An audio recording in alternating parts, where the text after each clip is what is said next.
नहीं दिख रही है सर। सॉल्यूशन चैप्टर हम लोग पढ़ रहे थे 12th क्लास के सॉल्यूशन चैप्टर। इसमें हम लोग इंट्रोड्यूस किए थे सॉल्यूशन क्या होता है, और साथ ही साथ इसमें बताए थे यूनिट ऑफ सॉल्यूशन, जिसमें बताए थे फिजिकल यूनिट, और फिजिकल यूनिट में आपको बताए थे ग्राम पर लीटर, फिर बताए थे परसेंटेज यूनिट। परसेंटेज यूनिट का 3 पार्ट बताए थे, percentage by mass, percentage mass by volume, percentage volume by volume. अब उसी के आगे एक यूनिट है जो जनरली आप देखेंगे टूथपेस्ट या जितने भी तरह के वो पेस्ट टाइप का सब्सटेंस होता है उसमें जरूर रूप से लिखा जाता है एंटीसेप्टिक या डिसइंफेक्टेंट मेडिसिन के रूप में उसमें मिलाया जाता है। यूनिट है इसका नाम है पीपीएम। इसको कहते हैं पार्ट पर मिलियन, पार्ट पर मिलियन। इसमें कहते हैं the amount of solute in gram is present in 10 to the power 6 gram of solution is called 1 ppm। अब यहाँ पर जैसे मान हम ग्राम में लिखे हैं, यहाँ पर भी ग्राम में है, अगर ml में यहाँ पर लिखते हैं तो यहाँ पर भी ml में हम लोग यूज करते हैं।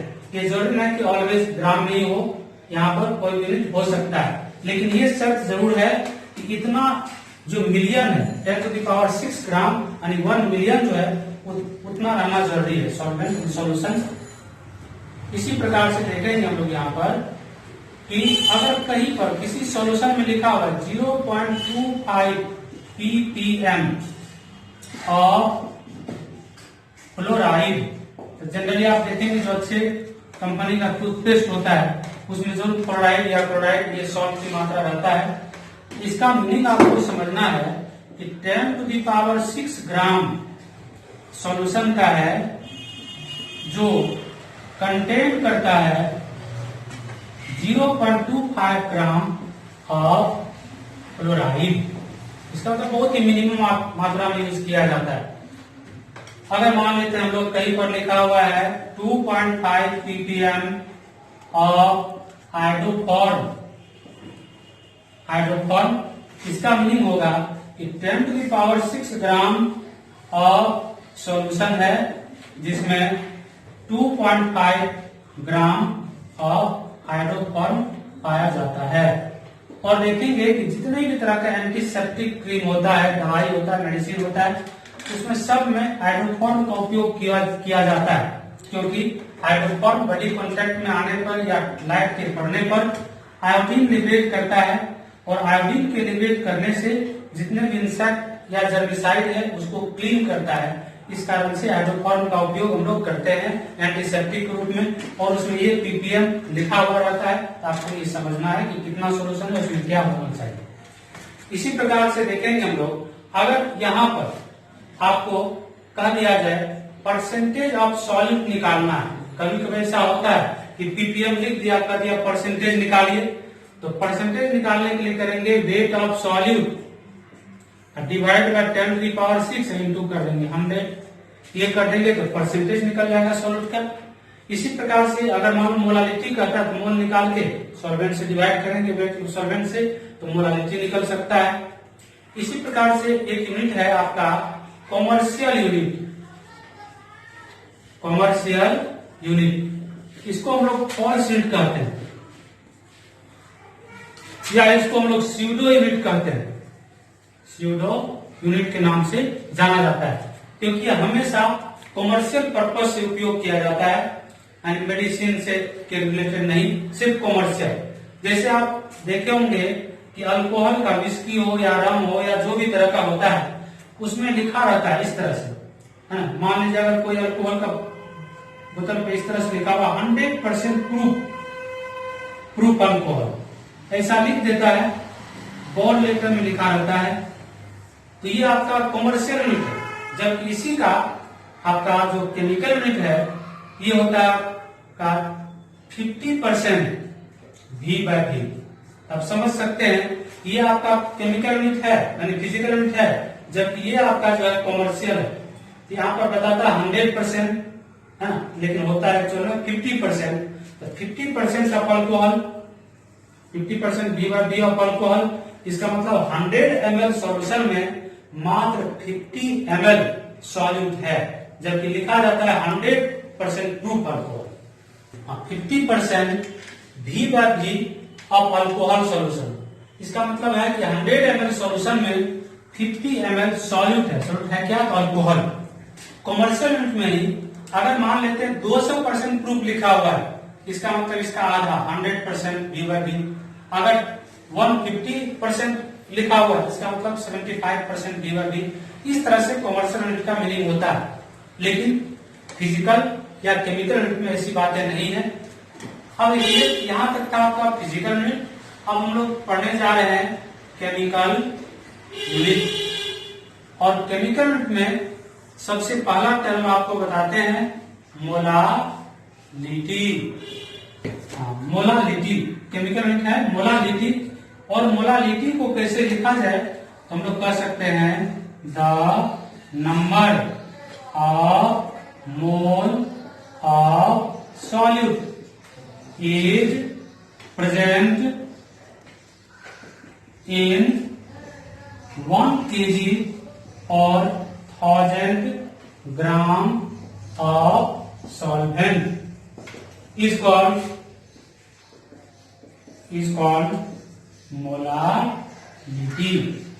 1 kg सॉल्वेंट में या 1000 ग्राम सॉल्वेंट में जितने मोल सॉल्यूट का प्रेजेंट होगा वह कहलाएगा आपका मोलालिटी है।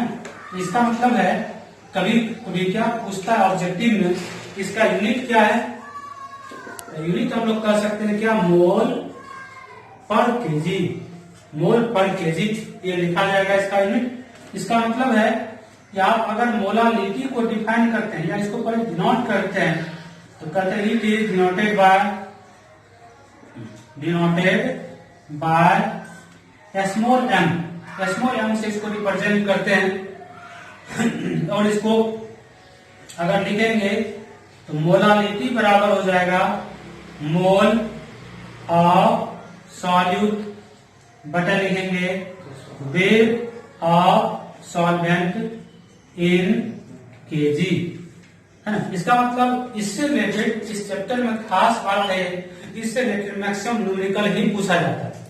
अगर हम लोग को क्वेश्चन में कहा दिया जाए मोलालिटी फाइंड कीजिए तो सबसे पहले क्वेश्चन को पढ़ेंगे और देखेंगे कि सॉल्यूट कौन सा है, सॉल्यूट का किस तरह की यूनिट में दिया हुआ है। अगर परसेंटेज में है तो उसको ग्राम में होगा, तो उसका वेट हम लोग को पता चल जाएगा। फिर उसका मोल निकालेंगे, जब मोल पता चल जाएगा तब फिर दूसरा चीज का हम लोग को जरूरत है सॉल्वेंट की मोल का और सॉल्वेंट के वेट का। तो सॉल्वेंट का वेट अगर ग्राम में है तो उसको किलोग्राम बनाएंगे और किलोग्राम बनाने के बाद तब हम लोग एक दूसरे से डिवाइड करेंगे तो निकलेगा आपका मोलालिटी है ना। इस तरह से हम लोग देखते हैं मोलालिटी को फाइंड करने का एक तरीका होगा। अब देखो मोलालिटी में हम लोग पढ़ रहे थे वो फार्मूला, उस फार्मूला पर हम लोग देखिए अगर किसी क्वेश्चन आपको लिखा हुआ मोलर सॉल्यूशन तो क्या करते हैं, यहाँ पर कोई वैल्यू नहीं लिखा हो लेकिन लिख दिया मोलर। इसका मतलब आपका है 1m, ये m स्मॉल m इसको लिख सकते हैं। इसका मीनिंग ये होगा कि 1 kg सॉल्वेंट है जो कंटेंट करता है 1 mole of solute. 1 kg solvent है जिसमें 1 मोल सॉल्यूट है। इसी प्रकार से अगर आपका लिखा रहता है ना semi molar solution, semi molar solution का मतलब होगा 1/2m। इसका मतलब है 1 kg सॉल्वेंट है जो कंटेंट करता है 0.5 मोल ऑफ सॉल्यूट। इस प्रकार से कर सकते हैं। अगर लिखते हैं देसी मोलर सॉल्यूशन, इसका मीनिंग होगा 1/10m। इसका मतलब है आप यहाँ पर लिख सकते हैं 0.1 मोल ऑफ सॉल्यूट। इसका मतलब जितना भी लिखा हो तो आपको सिर्फ समझ लेना है कि 1 kg सॉल्वेंट में उतना मोल सॉल्यूट है। इसी पर आधारित आप अगर लिखते हैं इससे रिलेटेड क्वेश्चन, अगर मान लीजिए क्वेश्चन में इस तरह से लिख दिया जाए, calculate the molality in 10% by weight of glucose solution, इस तरह से मान लिखा हुआ छोटा सा क्वेश्चन। तो क्वेश्चन का कोई भी तरीका हो, अगर ये लिखा हुआ परसेंटेज के रूप में, तो आपको 10% का मीनिंग आपको समझ लेना है पहले कि 100 ग्राम ऑफ सॉल्यूशन है which contain 10 gram of solute, जो 10 ग्राम सॉल्यूट में है उसमें प्रेजेंट, यानी हो जाएगा वेट ऑफ सॉल्यूट बराबर है 10 ग्राम। इसका मोल निकाल लेंगे, मोल ऑफ सॉल्यूट हो जाएगा 10 बाय 180। तो 180 कैसे किए, यहां पर देखे हम लोग कि ग्लूकोज का फॉर्मूला सबको पता होगा C6H12O6, और इसके मोलिकुलर वेट को जोड़ लेंगे तो आ जाएगा आपका 180 मोलिकुलर वेट आ जाएगा कि मोल निकल चुका। और सॉल्वेंट का वेट हम लोग को पता है कि 100 ग्राम सॉल्यूशन है, 10 ग्राम सॉल्यूट है, तो 100 में से घटा देंगे तो वेट ऑफ सॉल्वेंट निकल जाएगा। वेट ऑफ सॉल्वेंट आपके पास है 90, 1000 से डिवाइड कर देंगे तो बन जाएगा किलोग्राम में। अब तब मोलालिटी आप निकाल देंगे, तो मोलालिटी निकल जाएगा 10 बाय 180 डिवाइड बाय 90 बाय 1000, और यही हो जाएगा 10 बाय 180 इंटू 1000 बाय 90। इस तरह से तो अगर कोई भी क्वेश्चन आता है तो उसमें सबसे पहले जो क्वेश्चन में पूछा जा रहा है ना, जो निकालने के लिए कहा जा रहा है उसका, और जो दिए गए कंटेंट है उसका क्या क्या रिलेशन है, उस रिलेशन को सोच के फिर आप क्वेश्चन को सॉल्व कर सकते हैं आराम से, रिलैक्स हो। ठीक है।